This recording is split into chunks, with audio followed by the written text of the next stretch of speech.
Kanina ka pa namin inaantay ng Lola Tidora mo. Dali na't may naghihintay sa'yo dito. Narinig niyo ba dyan? Dinig na dinig, Lola. May nasira. May yung silya mo, Lola.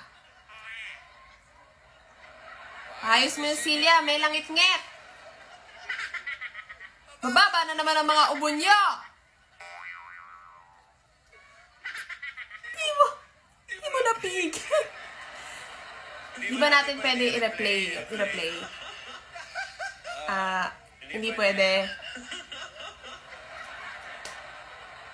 Ate, ano ba naman mga kinakain mo? Magsunog bahay muna tayo. Ano? Sunog bahay? Sunog. Ason yun? Magsugod. Yaya, babay. Masama ang pakiramdam ko, Yaya. Ang baba ng ubo mo.